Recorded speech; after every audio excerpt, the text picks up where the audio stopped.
CEO and Artistic Director of Edicode Incorporated. I am so excited to be here with Michael Fowler today. He is going to discuss starting a business in Japan and all the logistic issues that he had, as well as all the success that he was able to gain from his business. He's been in business about approximately 30 plus years. And I'm just so excited for you guys to meet him, as well as me, just to be able to dive a little bit deeper into exactly his company. I know for sure I'm going to learn a lot, and so you guys are too. So with that said, we're going to jump right into the conversation. But first, I do have to thank our amazing sponsors. Hey guys, it's Safira. Very quickly, just wanted to give you some information about my amazing sponsors, starting with the Port of Tacoma. Now, if you are anything like me, you are completely obsessed with the entire process of your product. Because of that, I'm just a geek about logistics. I like new trends. I like to set new partnerships, and the Port of Tacoma is definitely someone I'm so excited to be working with.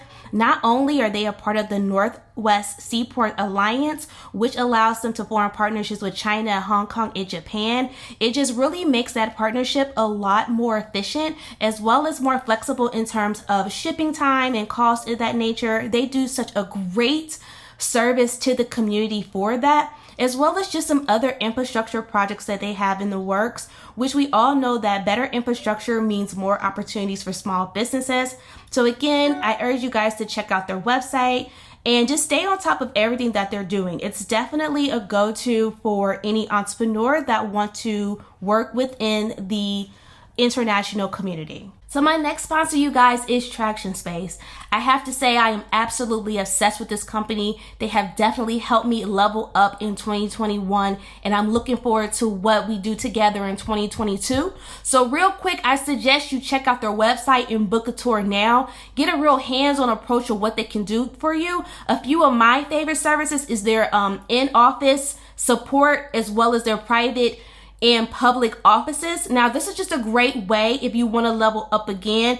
2022 is all about leveling up. If you want to have a space that's yours that you can create in, grab some good coffee, have some great conversations, their in-house services is absolutely what you want to gravitate towards. They also offer a virtual office, which is great for you individuals that may have an amazing work at home setup, but you kind of just want that chic and sleek appeal of having a company at a registered address for business, because when it comes to your financial institutions, they're definitely going to look for that. They have so many great services. They have a podcast booth. They have an audio video studio. I mean, there's so many great opportunities for you to expand your company with Traction Space. So I highly recommend that you click the link in the description, book a tour now, and see what Traction Space can do for you. The last sponsor I want to give so much thanks to is the William Factory Incubator. Again, I'm a member of the William Factory Incubator, and they have done so much, not only for my personal career, but as well as my professional career. They too offer mentorship services. On top of, they can help you find some funding, they can help you find some grant opportunities, and they really have a hands-on approach to the business development sector of the community. Now, whether you are a company that is already established and you're willing to scale, William Factory Incubator can help you. Or if you're someone that has a really great product idea and you have absolutely no idea how to start, like you're really missing that step one, William Factory Incubator is definitely the organization I want you to touch base with. I actually want you to touch base with them right now, because if anything is holding you back, they would definitely be able to help you, reroute all your doubt. They will absolutely help you create a firm business plan and a business strategy in order for you to get to that next level. Again, it's all about leveling up. I highly suggest you touch base with them. And again, thank you so much to all of my sponsors. Without further ado, you guys, we're going to touch base and get to know Mike a little bit more. He is the managing director and senior trade consultant for the World Trade Center here in Tacoma. He has founded a trading company in Japan. As a U.S. citizen, he has a company in Japan and has been operating more than 30 plus years. Today, he's going to share all the problems all the tribulations that he had, as well as some really great tips on how you can expand your company into that market. One thing that him and I was discussing on this path that we've been on together is that I would love to have sort of like another counterpart in a different country when it's time to expand. And I know he's definitely going to be a great resource for that. So without further ado, Michael, welcome so much to the From Local to Global series. I know we're going to learn tons from you today. So I'm going to dive in. And how about you tell us a little bit about your story before we kind of really get into the chat? Sure. Thank you, Safira, for the introduction. Yes, let me start with a little bit on how I got to Japan so many years ago and got started on this. I was interested in Chinese originally and studied it as a cadet and ended up becoming very interested in it and pursued it. But I went to the University of Hawaii, where I thought I would find lots of Chinese, but this was early. This was in the early 80s, and interestingly, there were very few Chinese there, and none of them practically speaking Mandarin, which is what I was studying. But there were lots of Japanese, and I realized this is pretty interesting too. I studied a little bit of Japanese history and culture, and I thought, wow, this is very interesting. And my friends that I made turned out to be mostly Japanese, and I was surrounded by them speaking this language that I couldn't understand. We could jot down some characters to each other, and they were working on their English. So I studied Japanese too, and that was helpful, very, very helpful. And I ended up making a particular very good friend who said, "Where are you going after college?" And I said, "Well, I'm going to China, of course."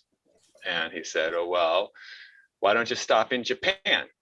And okay, sure, I could do that. So I stopped in Japan, but stayed for 6 years. That's a long stop, right?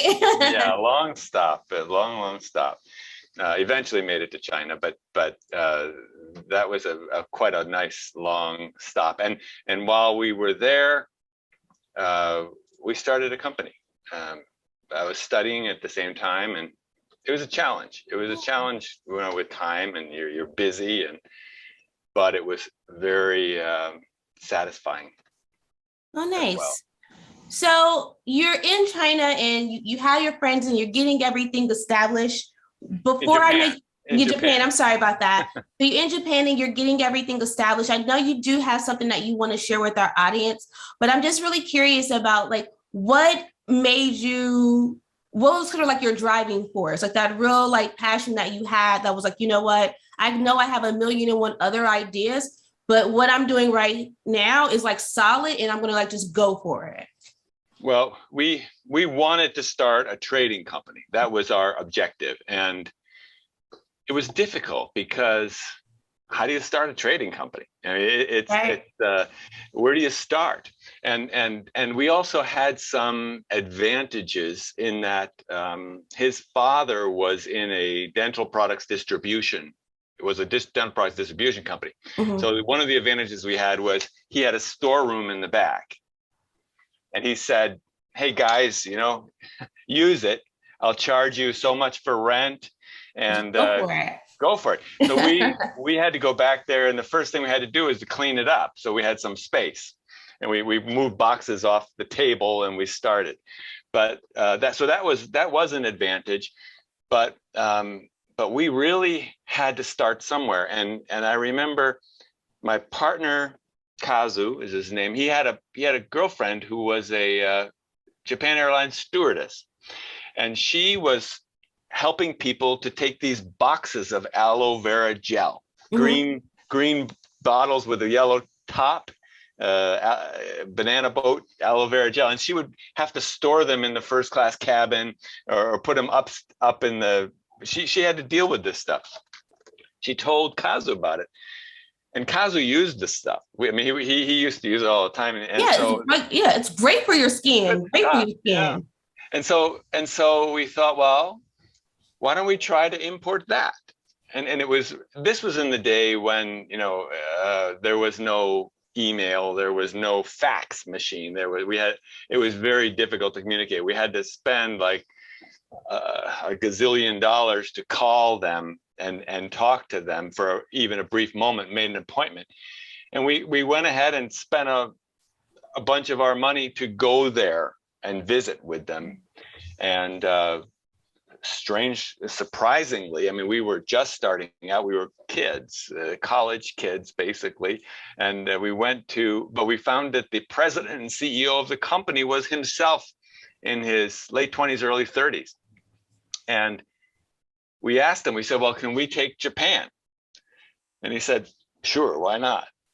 And this was for a banana boat, which at that time, there were only a few employees in the company, and he was, I think, rumor has it he was making it in his bathtub at the time.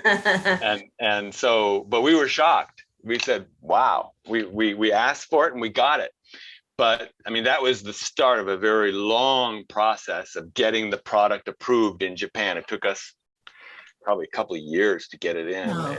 And so that brings up another point is, it took us so long to get it going, to get it approved, that under normal circumstances, we would have gone bankrupt in the meantime, paying rent until we didn't make money in trade for a long time.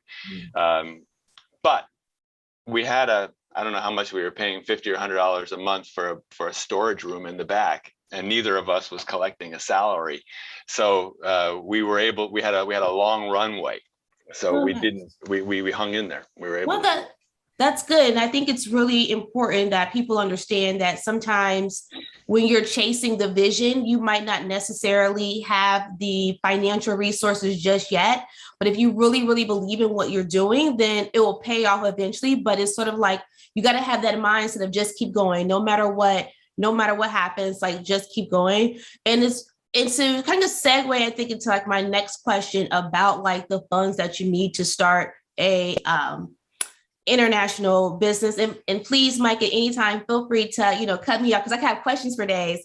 So you can jump into your presentation. But would you say that it's like really important to have a lot of money when you start your company, or what was it? Or was it more or less like you just wanted to get the experience out of it? Like, so financially, if you can dive a little bit into how were you guys able to stay afloat for so many years until you were actually able to produce, the product and then some revenue? Well, what was key was that both of us had another job. I mean, we were supporting ourselves on the side, and this was our project together, and we were not relying on it for a salary. And that was key. In fact, I don't think we drew a salary for years. We started employing people and giving them salaries first before we ever drew a salary. So we were able to survive on the side, not luxuriously. I mean, we were not living in luxury, but we were able to survive. And our project survived because we were able to survive ourselves. But the other thing is, just because my partner had friends. He was the son of a president, and he had many other friends who were sons of presidents. And this was during a time when Japan became empty because China opened up. Many factories were going off to China and to Thailand and elsewhere. He had a friend. I remember his friend's father had a company that was making seats for a major car manufacturer, Toyota or something. And that factory went offshore. So his father sold the company and basically gave the money to the son and said, here, start a company for yourself. And I remember Kazu and I envied him because he had a nice office and he hired some of his friends and they were going to dinners and things like that, brainstorming on what kind of company should we do? What should we do? Ultimately, he went bankrupt. Ultimately, he spent his money. I don't know how much it was. It was a lot, but he spent it, and he was not successful. so having money doesn't necessarily mean that you got a huge leg up. Yeah. But as I mentioned, we did have enough money to get on a plane and go to Pompano Beach, Florida, to meet with Bob Bell, the president, CEO, founder of Banana Boat. I mean, we did that. And so we needed some money. We had the money to make a $100 long distance phone call to Pompano Beach to set it up. So there is a certain amount of money that you have to have, but I wouldn't say it's $1 million like our friend inherited. Absolutely. So, And I think that's working capital. You do need something. And I think that, again, like your story really resonates with everyone, especially when a lot of the conversations that I'm having, my friends are having with other potential and, entrepreneurs that are aspiring to have companies is sort of like, when do you turn your side hustle, if you will, into an actual company? And I think that it's really cool that you guys almost had like your full-time job as the side hustle, and like what you guys really wanted to do in terms of your trading company, that was like the driving point, and you guys stuck with it. And like you said, your friends were out, going to dinner and buying luxury items, and you guys were just nose to the ground. I think that so resonates with where we are right now in the culture of entrepreneurship. Like, it's not all, I think a lot of people do think that like people in my generation want to have sort of like this automatic instant gratification, but I think it's really cool. And I think that our audience is going to love the fact that you kind of just really stuck to it and you were able to continue the process. And I hate the word humble, but, stay humble and like really, get to the end all goal. Like you said, your friend had all this money and was in business for XYZ amount of years, and you guys have been in business for 30 plus years and you're still going. So I think that's really, really cool. So before I kind of get into the next set of questions that I have for you, I know you wanted to, show some, a presentation that you've developed and that you want to share with us. So if you want to go ahead and jump into that, please feel free. I mean, it's actually just pictures. No, pictures are great. I mean, it's just memories from many years ago. But sure, I could do that. This is just to show you, we were just kids with a dream, and it was a lot of fun to begin with, but also. Something I probably should explain is that, we did not go into trading immediately. We couldn't do that. We ended up having to do another business to start. We had to. Can you see that? Yes, looks good. Well, so I mean, this is. The guy here in the white trunks is my partner, Kazu, and these are his high school buddies, and they buried me in the sand there in Honolulu. No fun. That was fun, and these are kind of a side story, but this is my partner, Kazu, and his dad, who was I was very close to his dad, and that was father and son picture. This was, I mentioned we had to start, we couldn't start with trade right away. We needed money. So we started a business English school, and I took the advanced students in one room and he took the beginning students in another. And after we found that more than wanting to learn English, our students wanted to go out and have dinner. So social butterflies. So we ended up spending most of our early income on dinner and drinks, but nonetheless, we developed a network, which is why the company's name turned out to be Network. We our accountant, our current the current top staff in this company are from these English classes that we started. Full circle. we had a party at the end of the year at his dad's place that was just to bring everybody together, all of the people that we worked with, and that was called the final summer party. Of course, drinking contests were a part of the party. Everyone loves a good house party. Everyone. It was really fun. They were really fun. They brought their families and everything, but it was really, we had a great time. This was one of our failed projects. We tried to send people to Hawaii on travel. It didn't really pan out. Mm-hmm. This is another failed project. we did not hit on winners all the time. But you kept going though. Like that's the key. You kept going. We did, and we learned: do not buy a container of tennis rackets with curved handles. We did. I don't think we bought a container. We probably bought a pallet. But mm-hmm. but we today. I know JDB Network, the company, does not buy a lot of product easily. They're very careful when they buy.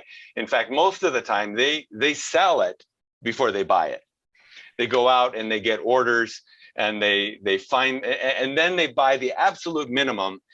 They try to buy the quote unquote universal product, because everybody, of course, wants to make a product specially for you. But when they make a product for Japan, they need 10,000 pieces or 5,000 pieces, and you don't even know if it's going to work.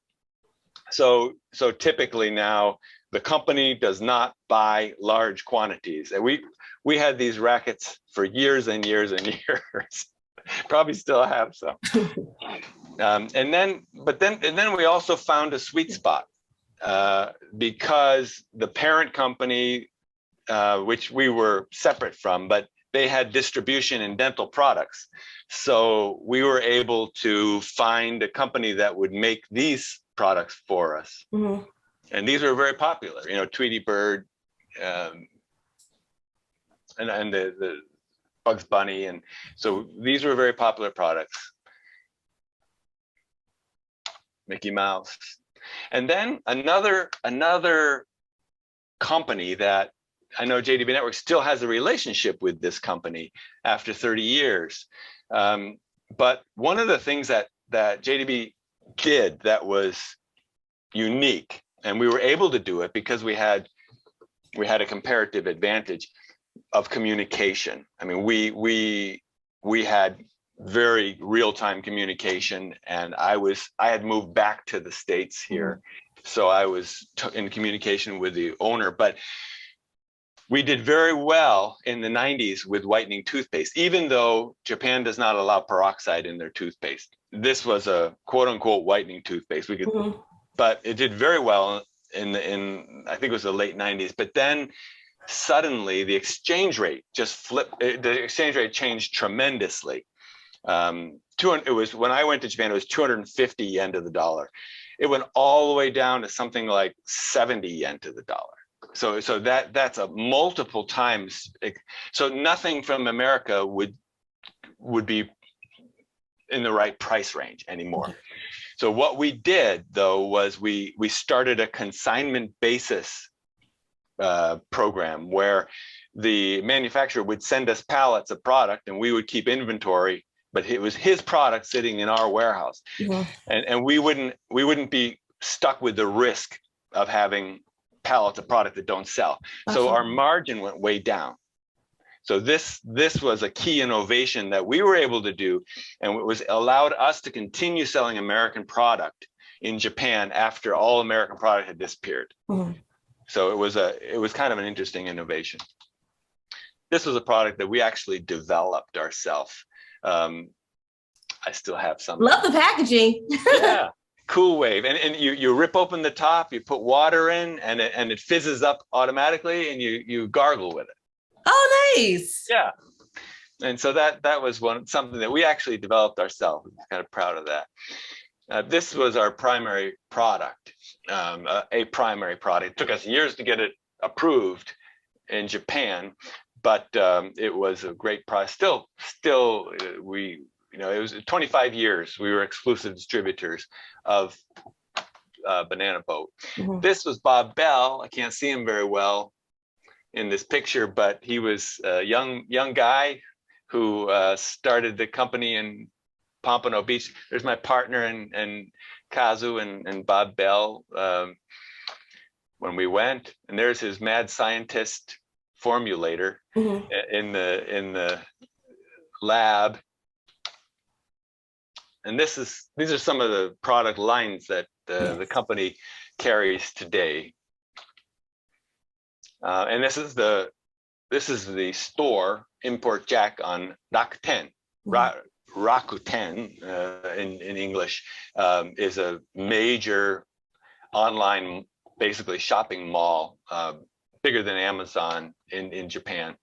And we even ventured into a retail store. This building here, we tried Import Jack. You can see the building. We actually tried this in a very upscale section of Tokyo, and it was interesting to get some data on what Japanese were interested in, but ultimately it was not panning out. Okay. And so that was discontinued, but it was a try. This is a beautiful building.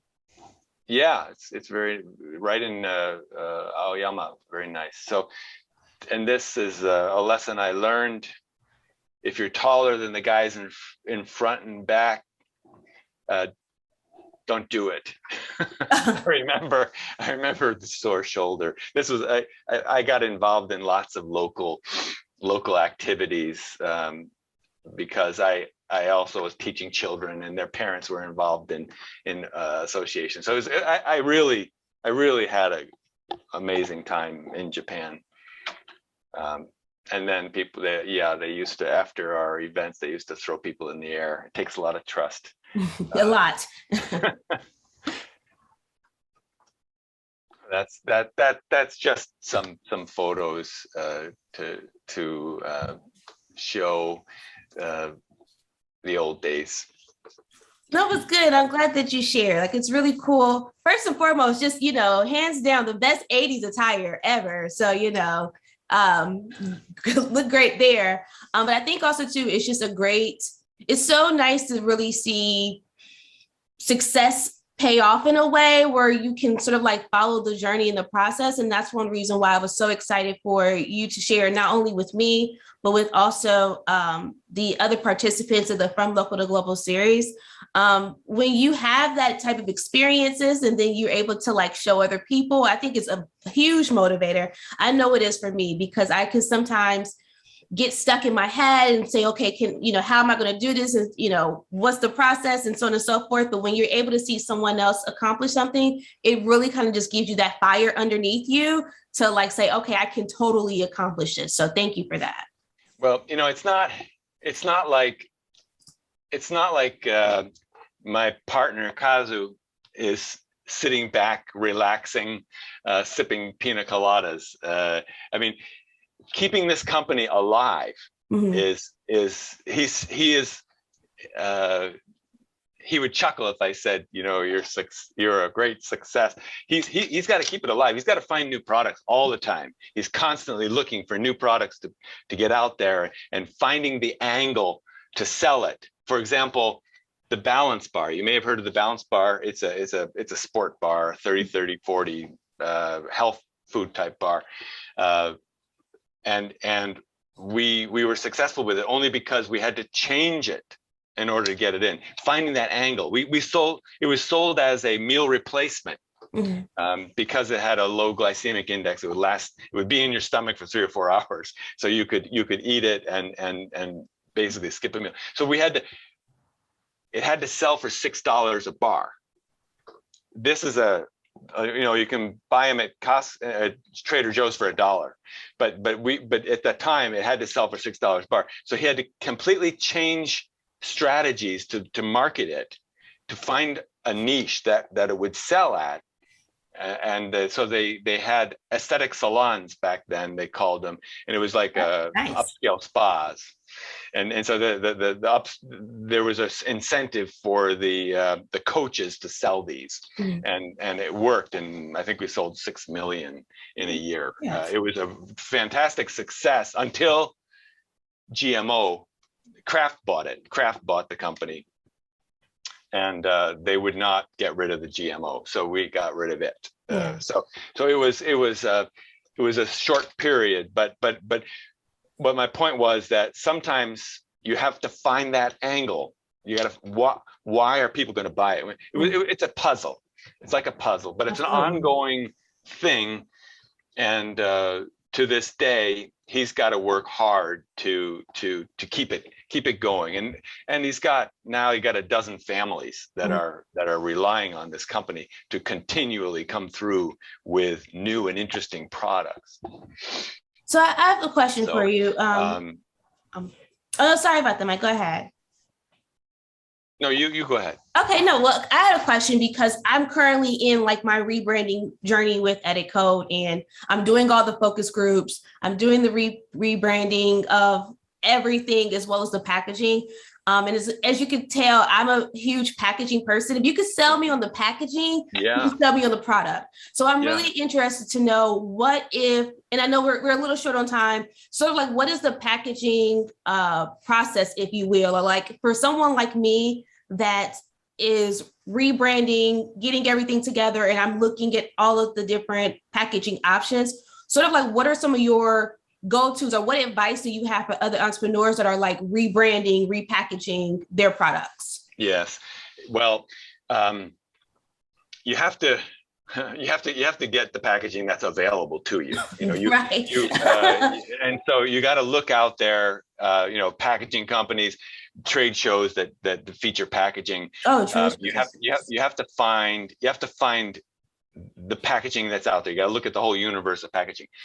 Ultimately, I know in the case of the JDB Network makes its own products now in cosmetics, and it typically buys the packaging from China, of course, but the quantities are significant enough that it can buy 1,000, 2,000, 5,000.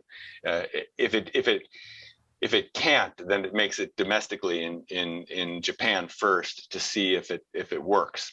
But the packaging is critical, especially in Japan. I mean, when we start looking at American products that we want to bring to Japan, the first thing they look at is the packaging, and it is super important.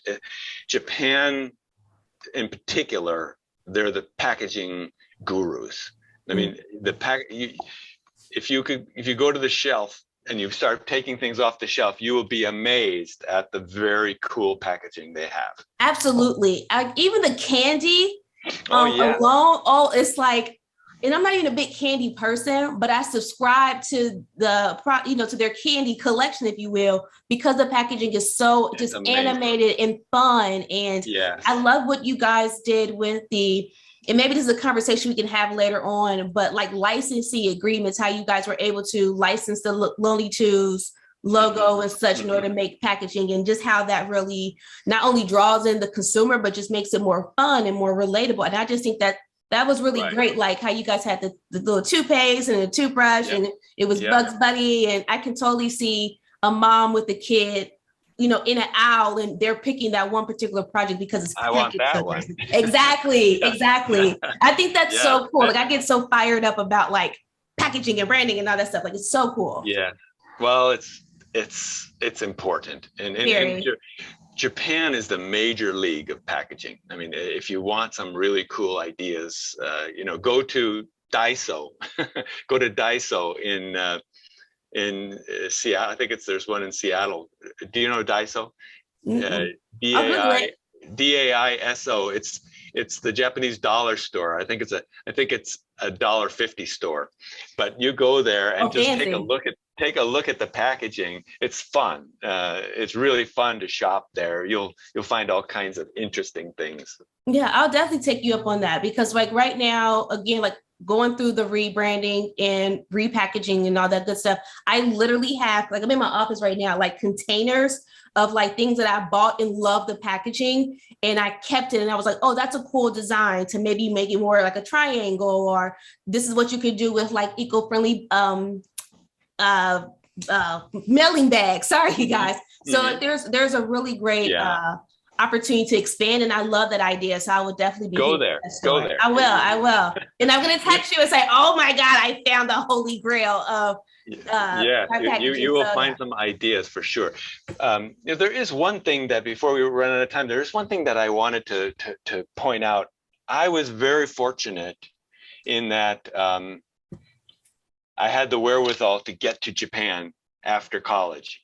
Frankly, I couldn't have done it without my partner's dad's help. I was going to go home, and he extended to me a loan, which I insisted had repayment dates and interest and everything. And turns out, in order to make those repayment dates, I had to stop eating for days. And I was getting thinner and thinner. And my friend's dad calls him and says, "Your friend's going to die." And he took me out every Friday night to try and fatten me up. But I had to pay him back. But if it wasn't for him, I would have gone back to Hawaii. Who knows if I would have ever got back. But I stayed, and ultimately, I had a huge advantage in that I could get there in the first place. But today, I mentioned that we didn't even have faxes back when we started. Well, today, I mean, everybody's got a cell phone, and I just want to say that it is possible to develop relationships, through WhatsApp, Zoom, WeChat, Line, all these free. This is huge. And in fact, after this call, I'm going to connect with a new friend I made. Oh, nice. On Monday at our World Trade Center virtual trade mission. And we're going to talk about, business and what he might be able to do for World Trade Center folks. But I have so many relationships today who I've never met. And it's possible. It is possible today to establish very good, solid relationships through video conferencing. And this is thanks to the pandemic, because everybody knows how to Zoom. Right. Absolutely. And it's amazing. And whether it's Vietnam or China, Taiwan, South Korea, Thailand, you can do this. And so you really, I'd say if I was a college kid or a high school kid and I had a chance to go overseas, I'd take it in a minute. It changed my life. But if I didn't, I would get online and I would be developing relationships through video conferencing, because it is possible. Absolutely. I'm glad that you touched base on that. People are definitely connecting more like via all the social platforms, whether it's Instagram or TikTok. And like you said, I have the WhatsApp, and that's like one of the ways I'm able to directly communicate with my manufacturer. When there's like a shipping issue, or as a fashion designer, sometimes I wake up in the middle of the night and I was like, oh my God, let's not do this. Let's, change it or switch it up. Or I had a different idea. So you're absolutely correct. Because of these technological advances, we're able to get so much more done and be more efficient, and sort of, like you said, have like those international friends that we've never met. And I think and I like the fact that you touched based on the fact that you've never met these people, but yet there is that common respect and that common trust. So I'm really excited that you were able to touch base on that. You're muted.